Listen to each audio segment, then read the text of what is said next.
avec un tube français incroyable, un album qui a marqué dans la même année que l'album Thriller en France. C'est Jean-Jacques Goldman. Jean-Jacques, bonjour. Bonjour. Merci d'être avec nous, Jean-Jacques. J'étais en train de dire que effectivement l'album solo de Jean-Jacques Goldman qui a tant marché avec Il suffira d'un signe est arrivé dans la même maison de disques et en même temps que l'album Thriller de Michael Jackson, à peu de temps près. Quel souvenir tu as, toi, de l'arrivée de Michael Jackson avec cet album Thriller? En fait, il y a un avant et un après lui sur un plan vraiment clair, de la même façon qu'il y a un avant après Dylan, par exemple, pour ce qui concerne les textes. Il y a un avant après les Beatles pour ce qui concerne les mélodies. Lui, il s'est passé un truc en 78 qui a été les prémices de Michael Jackson, de Michael Jackson à ce niveau-là. Ça a été Saturday Night Fever. Alors pourquoi ? Parce que tout à fait par hasard, ça a été l'arrivée de l'image, puisque c'était un film, et de l'image dans la chanson. C'est-à-dire que l'image a absolument décuplé le succès des chansons, qui a été absolument mondial et phénoménal. Et là, on s'est rendu compte qu'il se passait quelque chose dans la chanson sur le plan de l'image.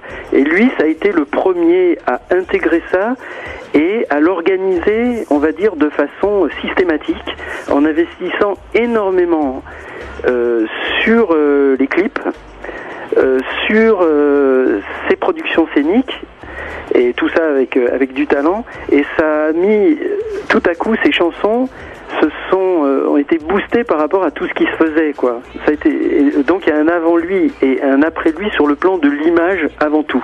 Ça serait, il aurait donc, à ton avis aussi, la référence au texte de Dylan et à la musique des Beatles, la mélodie des Beatles évidemment est évidente.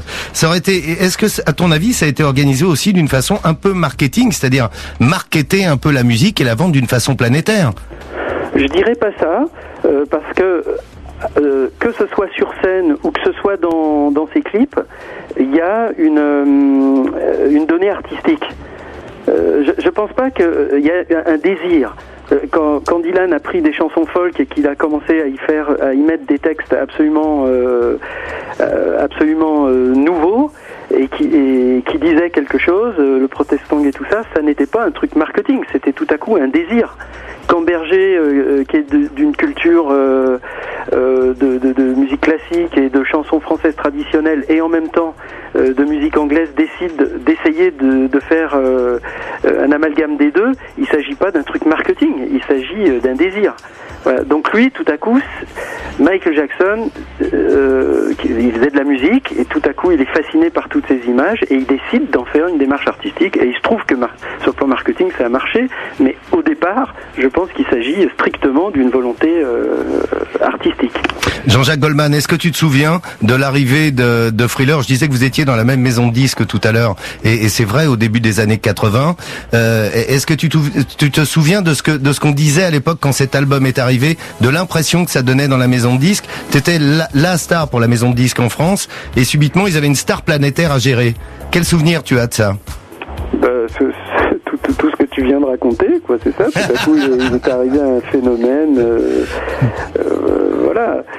Donc tout le monde a essayé d'analyser pourquoi, qu'est-ce qui se passait. Et après, en analysant les choses, on s'est rendu compte que c'était cet aspect-là. Tout à coup, il était un artiste tout à fait différent, parce que c'était un artiste qui était tout à coup reconnu à Bombay, qui était reconnu à Hong Kong, qui était reconnu à Douala, enfin n'importe où, quoi. Tout à coup, cette image était dans tous les bars de toutes les villes du monde.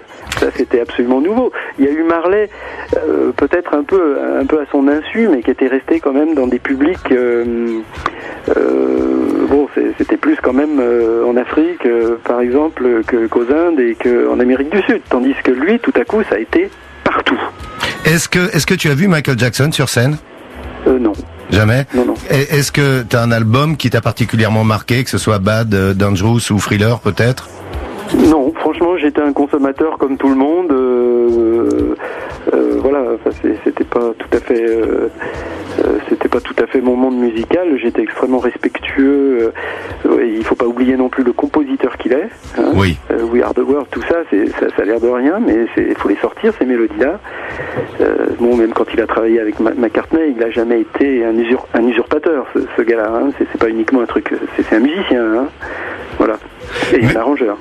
Merci beaucoup Jean-Jacques Goldman. De rien, monsieur Boyer. Merci à toi d'avoir été avec nous cet après-midi. Merci beaucoup. Et bon après-midi. Merci, à tout bientôt.